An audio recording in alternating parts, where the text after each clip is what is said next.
Hello guys, welcome to Crafty Q. இன்றைக்கி day 2. So இன்றைக்கி என்ன பண்ணலான்னா வால் ஹேங்கிங் தான் பண்ண போகிறோம். ஸோ இதுக்கு நான் பேப்பர், சிசர்ஸ், எனக்கு பிடிச்ச ஸ்கெட்ச் கலர், பென்சில் அண்ட் முக்கியமாக காம்பஸ் வேணும். அப்புறம் த்ரெட் எடுத்துக்கிட்டேன். ஸோ ஃபஸ்ட்டு நம்ம காம்பஸில் பென்சிலை ஃபிட் பண்ணிடுவோம். ஏன்னா நம்ம இது ஃபுல் சர்க்கிள் பேஸ் தானே. ஸோ இது காம்பஸ் ஃபிட் பண்ணுறதுக்கு முன்னாடி பென்சில் ஷார்ப்பாக இருக்கணும். ஸோ நான் ஒரு 2.5 ரேடியஸ்க்கு சர்க்கிள்ஸ் வரைஞ்சிக்கிறேன். ஸோ இதுக்கு நம்மளுக்கு ஆல்மோஸ்ட் 20 சர்க்கிள்ஸ் வேணும். ஸோ சைஸ் உங்களுக்கு இஷ்டமானது எடுத்துக்கோங்க. நான் எனக்கு சின்னதாக பண்ணணும்னு சொல்லிவிட்டு நான் 2.5 சென்டிமீட்டர் எடுத்திருக்கேன்.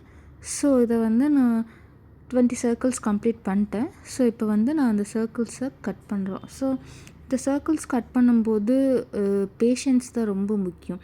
ஏன்னா ரொம்ப பொறுமையாக பண்ணணும். ஏன்னா அதுவும் இல்லாமல் சீக்கிரம் பண்ணணும்னா சர்க்கிள்ஸ் கரெக்டாக வராது. ஏன்னா ப்ராக்டிஸ் இருக்கவங்களுக்கு வரும். ஸோ முடிஞ்ச அளவுக்கு பொறுமையாக பண்ணுங்கள். ஸோ இப்போ சர்க்கிள்ஸ் ரெடி ஆயிடுச்சு. ஸோ இப்போ இதை நான் என்ன பண்ணுறேன்னா, பேப்பர் ரொம்ப எம்டியாக இருக்க மாதிரி எனக்கு ஃபீல் ஆச்சு. இப்போ உங்களுக்கு வேறு எதுவும் டிசைன் பேப்பர்ஸ், கலர் பேப்பர்ஸ் அந்த மாதிரி இருந்ததுன்னா நீங்கள் எடுத்துக்கோங்க. இப்போ எனக்கு ஒயிட் கலரில் இருந்தது. ஸோ நான் அதிலே சின்ன சின்ன சர்க்கிள்ஸ் வரைஞ்சி மார்க்கரில் 2 டாட்ஸ் அந்த மாதிரி வரைஞ்சி அதுக்குள்ளேயே சின்னதாக பென்சிலில் கலரிங்கும் கொடுத்துட்டேன். ஸோ இதை இந்த ரவுண்டை நம்ம இப்படி தான் நான் ஃபோல்ட் பண்ணுற மாதிரி, இந்த வீடியோவில் ஃபோல்ட் பண்ணுற மாதிரி நீங்களும் ஃபோல்ட் பண்ணிக்கோங்க. ஸோ 20 சர்க்கிள்ஸும் நம்ம இந்த மாதிரி தான் ஃபோல்ட் பண்ணணும். ஸோ ஃபோல்ட் பண்ணதுக்கப்புறம் இதில் என்னென்னா, ஒவ்வொரு டைமும் நம்ம ஃபோல்ட் பண்ணுற மாதிரி இருக்கும் எல்லாமே. அதனால் சம்டைம்ஸ் சைஸஸ் சேஞ்ச் ஆகும். ஸோ அதனால் இந்த ஒரு பேப்பர் நம்ம ஆல்ரெடி பண்ணி வச்சுருப்போம்ல, அதை பேஸ் பண்ணி எல்லாம் பண்ணோம்னா ஈஸியாக இருக்கும். ஸோ நான் எல்லாம் ஆல்ரெடி பண்ணிட்டேன், அரேஞ்ச் பண்ணிட்டேன். இந்த வீடியோவில் வர மாதிரி இதுதான் ரெஃபரன்ஸ். இந்த மாதிரி தான் நம்ம அரேஞ்ச் பண்ணணும். ஸோ அதுக்கு தான் சொல்கிறேன், 5, 5 அண்ட் 10 பிரிச்சுக்கணும்.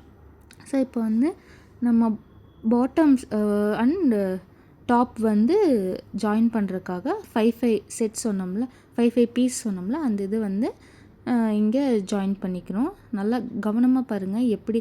ஏன்னா பாட்டமும் டாப்பு வேறு, சென்டர் நம்ம ஜாயின் பண்ணுறது வேறு. ஸோ இதை பாருங்கள்.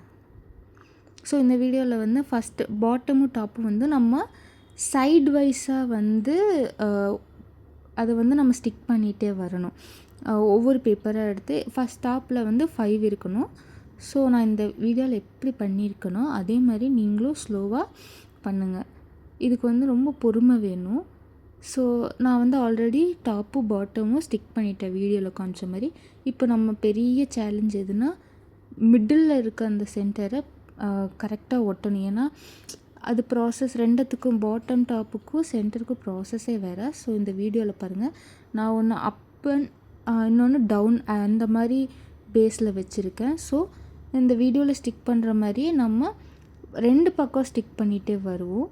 ஸோ இதை பாருங்கள். இந்த மாதிரி தான் நீங்கள் ஃபஸ்ட்டு என்ன பண்ணுங்கள், இதை ஒட்டுறதுக்கு முன்னாடி அரேஞ்ச் பண்ணிக்கோங்க. ஏன்னா அப்போ தான் உங்களுக்கு ஒட்டுறதுக்கு ஈஸியாக இருக்கும். ஏன்னா நீங்கள் சும்மா பண்ணிகிட்டு இருந்தீங்கன்னா உங்களுக்கு கன்ஃபியூஷன் ஆயிரும். ஸோ இந்த முன்னாடியே நம்ம அரேஞ்ச் பண்ணி வச்சுட்டு அதுக்கப்புறம் ஒட்டும்போது நம்மளுக்கு ப்ராப்ளம் இல்லாமல் இருக்கும். ஸோ அதுக்கப்புறம் ஹேங் பண்ணணும்ல. ஸோ அதுக்காக நான் ஒரு ப்ளூ கலரில் ஒரு த்ரெட் எடுத்துக்கிறேன். அதோட பாட்டமில் நான் ஒரு 2 நாட் போட்டுக்கிறேன் டைட்டாக. ஸோ ஃபஸ்ட்டு டாப்புக்கு பண்ண வேண்டியதில் நான் சென்டரில் அந்த த்ரெட்டு வச்சதுக்கப்புறம் தான் அந்த ஃபுல்லாக நான் ஒட்டுறேன். ஏன்னா அப்போ தான் நம்ம ஹேங்கிங் பண்ணுறதுக்கு ஈஸியாக அந்த இருக்கும். இப்போ நான் உள்ளே வச்சுட்டேன். அந்த ஹேங்கிங் வெளியே வராமல் இருக்கிறதுக்காக நான் கம் போடுறேன். ஸோ நீங்கள் கம் போட்டு லைட்டாக ஒட்டிட்டிங்கன்னா அந்த த்ரெட்டு வெளியே வராது, பேப்பரோட ஸ்டிக் ஆகிக்கும், கொஞ்சம் ஸ்ட்ராங்காக நிற்கும், லாங் லாஸ்டிங்காக. அதனால் நான் உள்ளே கம் போட்டுக்கிறேன். ஸோ நெக்ஸ்ட்டு நான் கீழே பாட்டமில் ஏதாவது தொங்க விடணும்ல, அந்த இதுக்காக சின்னதாக ஒரு இது ஹேங்கிங் மாதிரி இது பண்ணுறேன். ஸோ அதுக்காக நான் மறுபடியும் என்கிட்ட இருந்த உள்ளன் த்ரெட் எடுத்துக்கிறேன். உள்ளன் த்ரெட் எடுத்துகிட்டு நான் ஸ்கேலில் ரேப் பண்ணிவிட்டு, எனக்கு தேவையான அளவுக்கு ஸ்கேலில் ரேப் பண்ணிவிட்டு இப்போ நான் அது நாட் போட்டுக்கிறேன். டைட்டாக நாட் போடுங்க. ஏன்னா இந்த மாதிரி உள்ளன் இதெல்லாம் பண்ணும்போது நம்ம கொஞ்சம் டைட்டாக தான் ஹேண்டில் பண்ணணும். ஸோ இது பண்ணினதுக்கப்புறம் நான் இன்னொரு நாட்டும் சேர்ந்து போட்டுக்கிறேன் எக்ஸ்ட்ராவாக. ஏன்னா இன்னும் கொஞ்சம் டைட்டாக சேஃப்டியாக இருக்கும்ல, அதுக்காக இன்னொரு நாட்டும் நான் சேர்ந்து போட்டுக்கிட்டேன்.